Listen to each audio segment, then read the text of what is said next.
Yes, kita bertemu lagi dengan program Podcast Akad Antakirana Asabuas. Dari Keblinger Jadi kebenar. Oke, hari ini topik yang akan kita bahas adalah seringkali ada orang berkata, ya ini worship leader atau mungkin pendeta, pengkhotbah atau jemaat Tuhan berkata, mari kita undang hadiratnya. Iya. Mari kita undang kehadiran Tuhan. Iya. Sepertinya Tuhan itu jauh, Tuhan itu tidak ada di sini, lalu perlu diundang. Kalau diundang baru datang. Kalau nggak diundang, nggak datang. Jadi judul hari ini adalah undang hadiratnya. Nah ini yang Keblinger, ya yang tadi itu. Seolah-olah Tuhan itu tidak maha hadir, seolah-olah Tuhan itu tidak hadir, lalu perlu diundang. Ngundangnya pakai doa, ngundangnya pakai nyanyi, puji-pujian, penyembahan, ngundangnya pakai nangis, Tuhan baru datang. Ya, mari kita undang hadiratnya. Oke. Jadi gimana penjelasannya nih, Boas? Iya. Oke, baik Pak Anta. Jadi teman-teman, saya mau dari etimologi kata dulu nih. Hadirat itu kan kata serapan Arab. Dari kata Arab. Sebenarnya terjemahan sederhananya adalah hadapan. Jadi berhadapan. Nah, itu hadirat tuh, Pak Anta. Nah, saya mulai dari Kejadian 3 ayat 8. Kejadian 3 ayat 8 bilang gini, ketika mereka mendengar bunyi langkah Tuhan Allah yang berjalan-jalan dalam taman itu pada waktu hari sejuk, bersembunyilah manusia dan istrinya itu terhadap Tuhan. Jadi justru di hadapan Tuhan, di hadirat Tuhan, manusia ini bersembunyi. Saat itu ya? Saat itu. Nah itu artinya teman-teman, hadirat Tuhan bisa dimaknai bahwa kita juga bisa mengalami hadirat Tuhan, tapi kitanya bersembunyi. Kenapa? Karena ternyata di dalam Kejadian 3 ini, manusia jatuh ke dalam dosa, Pak. Betul. Sehingga sederhananya teman-teman, yang membuat kita tidak mengalami hadirat Tuhan, tidak merasakan berhadap-hadapan dengan Tuhan adalah dosa. Iya. Itu. Jadi artinya sebenarnya Tuhan itu maha hadir dong. Hadir. Tuhan itu kan ada di mana-mana. Betul. Ya maaf kata, mau di kamar mandi, mau di kamar tidur, dimanapun Tuhan pasti hadir. Karena dia omnipresent, maha hadir ya. Hadir. Nah justru yang membuat manusia tidak bisa merasakan kehadiran Tuhan atau bahkan tidak sanggup berhadapan dengan hadirat Tuhan itu karena dosa. Betul, persis. Ya, jadi gimana tuh kalau ketemu ada orang-orang di gereja, saya nggak ngerasain hadirat Tuhan, kayaknya lagunya nggak ngangkat. Dan ayo kita panggil Tuhan, kita panggil hadiratnya supaya memenuhi tempat ini. Itu berarti jangan-jangan orang itu apa itu? Nah, kalau begitu pertanyaannya teman-teman, kita bisa bilang sederhana juga. Berarti ada dosa. Karena hanya yang orang berdosa lah yang tidak bisa mengalami hadirat Tuhan. Hanya orang berdosa yang tidak mengalami hadirat Tuhan. Betul. Tidak berani berhadapan dengan Tuhan. Persis. Bukan tentang liturgi ibadah, Pak. Bukan dengan full band, bukan dengan cuma mungkin pakai organ. Lalu sekarang orang kan begini, hadirat Tuhan tuh kalau musiknya tenang, saya bisa mengalami. Hadirat Tuhan tuh kalau pakai full band, saya baru bisa mengalami. Padahal bukan itu esensinya. Dosa yang membuat dia nggak bisa mengalami. Makanya kalau kita merujuk kepada situasi bangsa Israel keluar dari Mesir, seringkali dikatakan ketika Tuhan hadir, mereka semuanya takut. Betul. Ya, betul. Karena ada dosa di situ. Justru takut, betul, persis. Nah, jadi kalau gitu gimana sekarang kan gitu ya pertanyaan Pak Anta. Sekarang kita gimana nih orang-orang Kristen? Saya mau ajak kita baca dulu Yohanes 1 ayat 14. Yohanes 1 ayat 14 bilang gini, firman itu telah menjadi manusia dan diam di antara kita. Dan kita telah melihat kemuliaannya, yaitu kemuliaan yang diberikan kepadanya sebagai anak tunggal Bapa, penuh kasih karunia dan kebenaran. Ternyata dulu orang Ibrani, orang Yahudi hanya bisa mengalami Tuhan di kemah suci. Kemah pertemuan ya. Kemah suci, kemah pertemuan atau tabernakel. Nah, tabernakel itu kan dari kata Shekinah sebenarnya. Kita sering pakai kata Shekinah glory. Awan kemuliaan. Oh, itu dari 30 tahun yang lalu itu. Nah, itu biasanya begitu kan. Nah, kita merasakan kalau ada urapan Tuhan, ada hadirat Tuhan, ada Shekinah. Padahal Shekinah itu dari kata miskan. Miskan itu artinya tinggal menetap. Nah, kok lucu. Kenapa orang Ibrani berkata Shekinah? Hadirat Allah menetap, tapi ternyata adanya di kemah suci.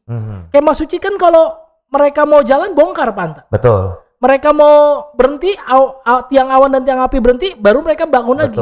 Nah sekarang enggak. Sekarang kemah sucinya ada di dalam satu pribadi. Namanya Yesus. Betul. Makanya ketika Yesus mengorbankan dirinya di kayu salib, dan kita terima dia sebagai Tuhan Juru Selamat, dia di dalam hidup kita, maka Shekinah itu ada di kita. Ada di kita. Hadirat Tuhan ada di kita. Dan bahkan firman Tuhan berkata bahwa Tuhan tidak menetap di dalam bangunan Persis. gedung buatan tangan manusia. Persis. Jadi Tuhan menetap di kita. Nah, kalau Tuhan menetap di kita, mungkin nggak kita nggak mengalami Tuhan? Ya pasti mengalami hadirat Tuhan. Itu sebenarnya. Ya. Jadi sebenarnya yang keblinger adalah ketika orang-orang Kristen menganggap hadirat Tuhan itu di tempat-tempat tertentu saja. Nah itu.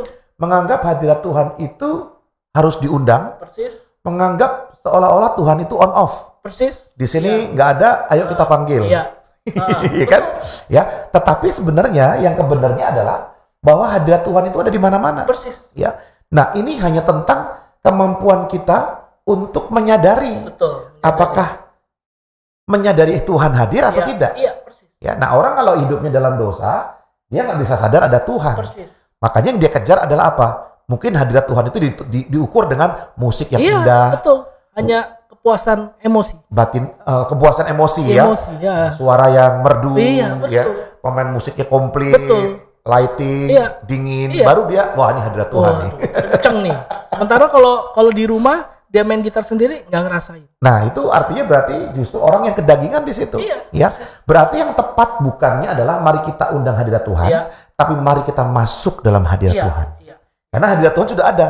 Jadi ada sebuah perubahan kesadaran, ya. Bahwa saya ini masih ada di hadirat Tuhan, bukan nggak ada.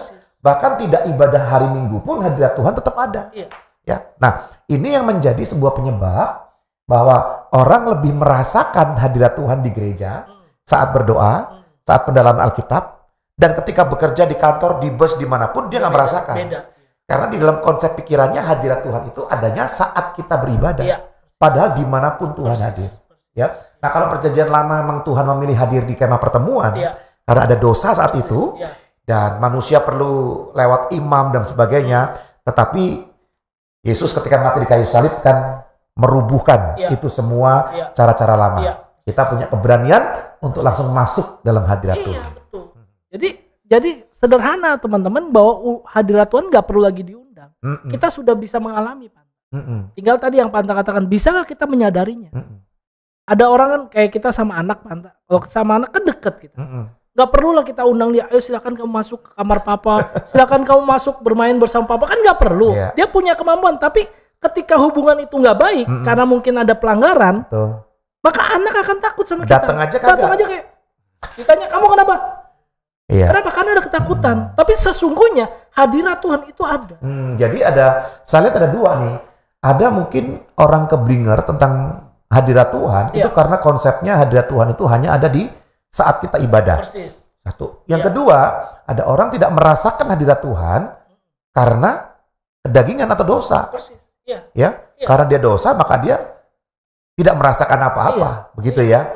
Oke. Jadi dalam hal ini kalau kita mau menjadi kebenar, apa nih statement? Nah, gini Bapak Ibu, ingat persis dulu, cek dulu diri kita nih. Apakah kita sudah terima Yesus atau belum?